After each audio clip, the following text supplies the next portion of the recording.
नमस्कार दोस्तों, स्वागत है आपका आज की क्लासेस में। 17वीं बीपीएससी मेंस के लिए आज का अपना टॉपिक रहने वाला है एआई, आर्टिफिशियल इंटेलिजेंस। इसके बारे में विस्तार से जानेंगे। देखिए, इस टॉपिक में अलग अलग तरह के जो हैं प्रश्न बन सकते हैं। आज हमारा एआई में पहला टॉपिक होगा कि ये है क्या, इसके परिचय को समझेंगे, इसके क्या लाभ हैं और इसके दोषों पर भी विचार करेंगे। लेकिन ये एक ऐसा टॉपिक है जिसमें आप यूँ समझ सकते हैं कि कुछ न कुछ इसमें जो है नया देखने के लिए मिलते ही रहता है। तो उन सभी टॉपिक पर विस्तार से चर्चा करेंगे। इसलिए आपको हम पहले क्लियर कर दिए कि ये आज आप अपना टॉपिक 1 है, एआई से रिलेटेड टॉपिक 1।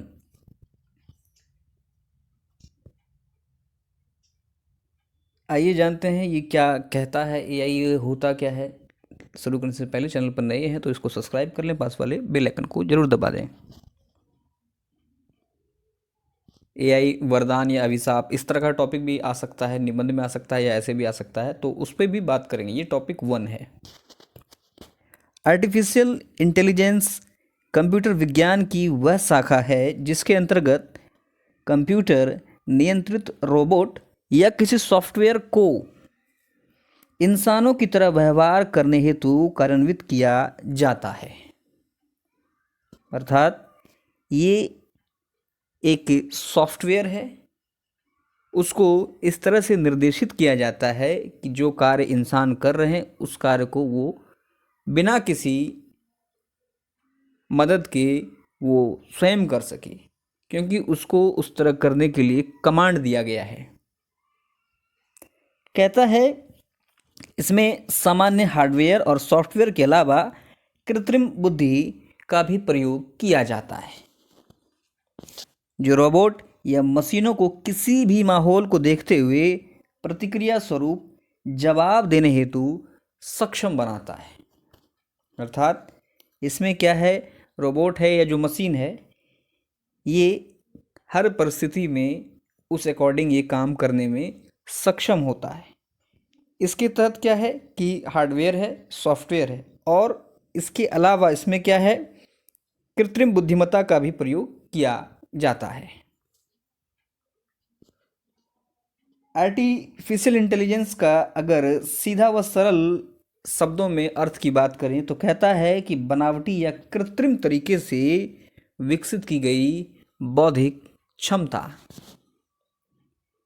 एक तो नॉर्मल बौद्धिक क्षमता है, लेकिन इसके तहत इसके द्वारा जो कमांड के हिसाब से काम करे वो बौद्धिक क्षमता, जिसमें कि इस बौद्धिक क्षमता में विचार करने की, भाषा के प्रोसेसिंग की, नियोजन, अवधारणा, सीखने की गति और संरचनात्मक सभी प्रकार की जो है बौद्धिक क्षमता उसमें डेवलप कर दिया जाता है। तो ध्यान रखना है। यहाँ बात करेंगे एआई के प्रयोगों के बारे में। तो विभिन्न क्षेत्रों में इसके प्रयोग हैं और दिन प्रतिदिन इसका जो प्रयोग है वह बढ़ता ही जा रहा है। मानव जीवन अधिक से अधिक इसका वर्तमान समय में प्रयोग कर रहा है।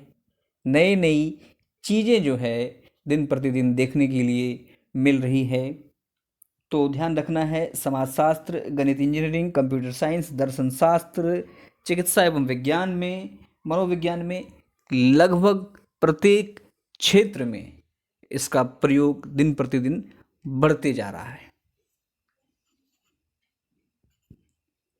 चूँकि प्रयोग बढ़ने के कुछ कारण हैं कि यह जो है कम समय में काफ़ी सटीकता के साथ कार्य को संपन्न करता है, जिसमें शुद्धता लगभग 100% होती है। ऐसे में इसका प्रयोग अधिक से अधिक होना लाजमी है। आइए जानते हैं एआई के लाभ।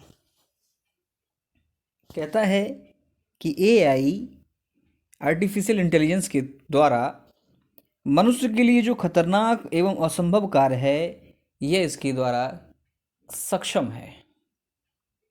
ऐसे कार्य जो कि हम नहीं कर सकते हैं, लेकिन इसके माध्यम से उन कार्य को बड़े ही आसानी से कम समय में बिना किसी रिस्क के किया जा सकता है। फिर कहता है मानव की अपेक्षा शीघ्रता से कार्य को ये पूर्ण कर देता है। बिल्कुल सही बात है। अंतरिक्ष की सहायता से बाह्य अंतरिक्ष के मामले और कुछ अनसुलझे रहस्यों को सुलझाया जा सकता है। अंतरिक्ष के मामले में हम लोग जानते हैं कि उसका विस्तार इतना है कि उस पर अभी भी पूरी तरह से जानकारी वैज्ञानिकों को नहीं प्राप्त है और इस पर शोध जो है चलते ही रहे हैं सालों से।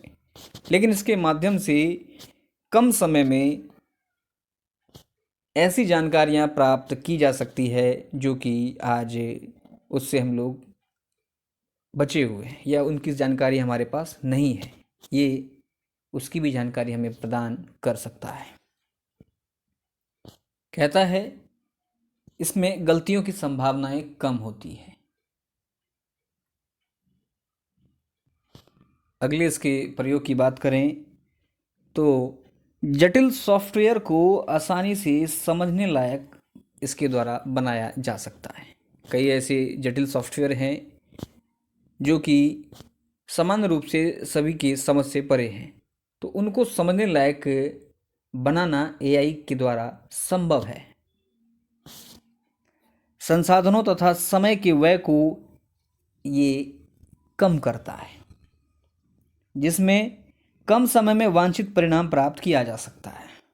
आप इस तरह से समझें कि बहुत कम समय में जीरो रिस्क के साथ इसके द्वारा वो काम कर सकते हैं जो कि जिसके लिए बहुत अधिक बल की आवश्यकता होगी, समय की आवश्यकता होगी, संसाधन की आवश्यकता होगी।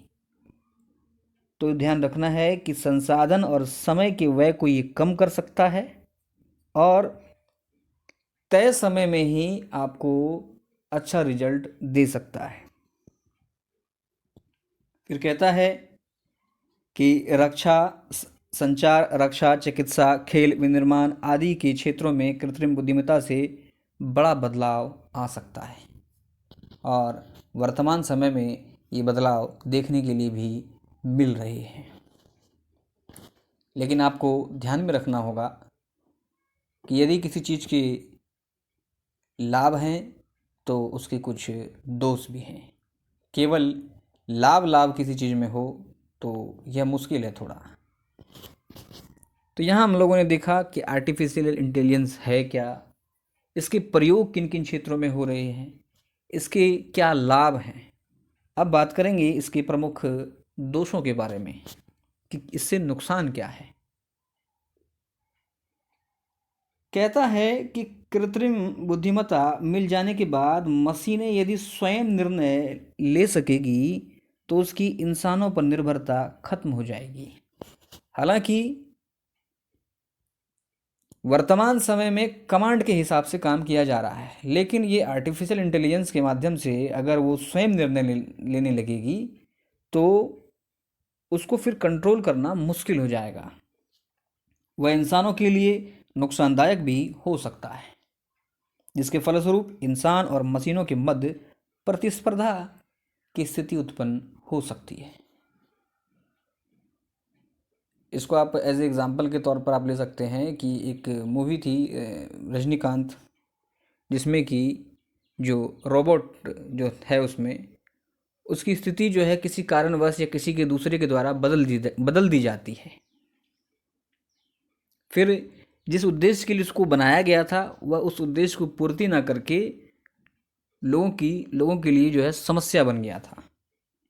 तो उस तरह से ये अगर मशीन स्वयं निर्णय लेने लगेगा तो इंसानों पर इसका निर्भरता कम हो जाएगा, जिससे मशीन और हमारे बीच जो है प्रतिस्पर्धा की स्थिति उत्पन्न होगी और ये समाज के लिए काफ़ी नुकसानदेह साबित होगा।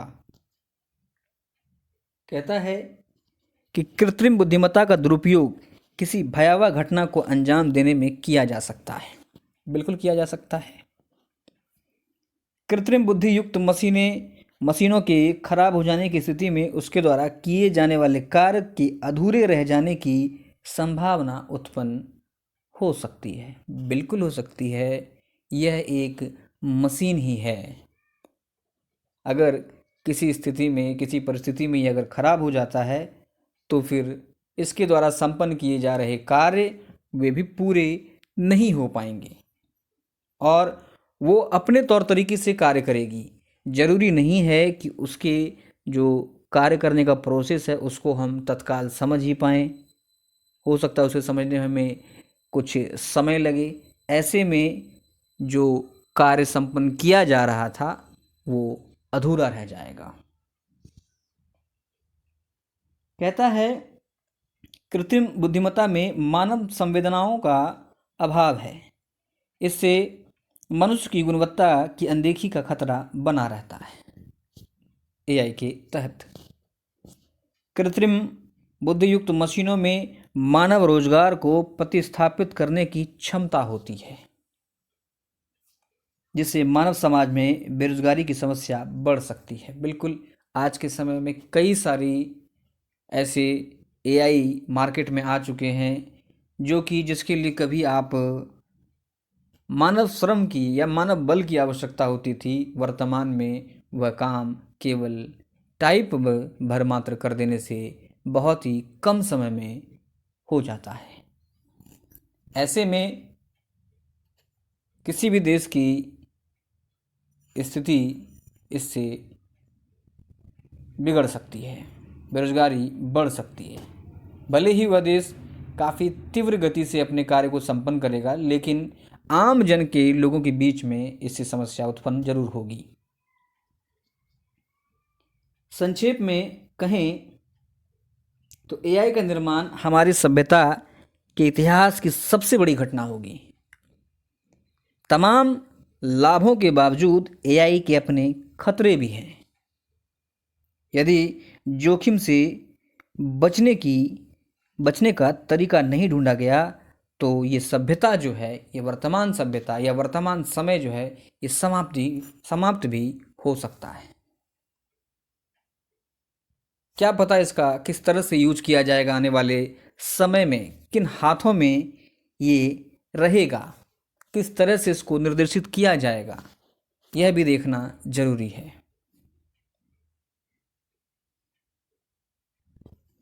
कहता है कि इसकी मदद से, एआई की मदद से शक्तिशाली स्वचालित हथियार या ऐसे उपकरण बनाए जा सकते हैं जिसके सहारे चंद लोग बड़ी आबादी को नुकसान पहुंचा सकते हैं।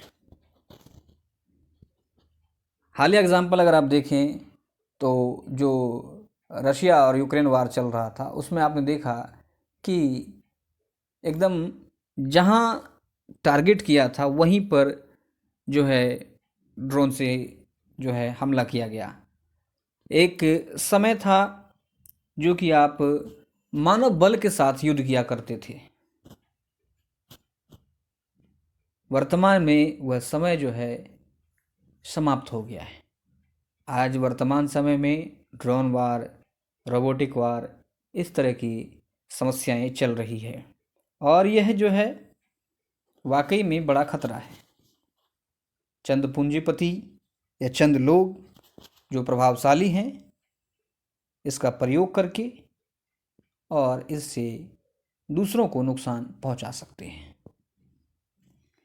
इसके सही प्रयोग से अर्थव्यवस्था में तीव्र वृद्धि हो सकती है।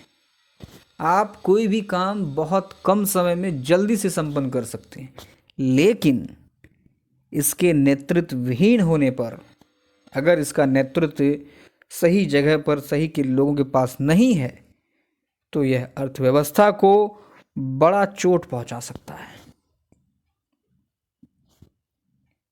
कुल मिलाकर एक शक्तिशाली कृत्रिम बुद्धिमत्ता का उदय हमारे लिए फायदेमंद भी होगा और नुकसानदेह भी, जो इसके दिए जाने वाले निर्देशों पर निर्भर करता है। बिल्कुल सही बात है कि इसको किस तरह से निर्देश दिया जा रहा है, किस रूप में इसके द्वारा कार्य करवाया जा रहा है, ये इम्पोर्टेंट है।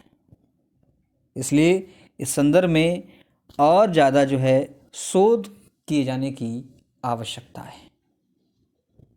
तो ये था अपना आज का टॉपिक। उम्मीद है आपको वीडियो अच्छा लगा होगा। वीडियो अच्छा लगा तो लाइक और शेयर जरूर करें। मिलते हैं अगले किसी टॉपिक के साथ, तब तक के लिए जय हिंद।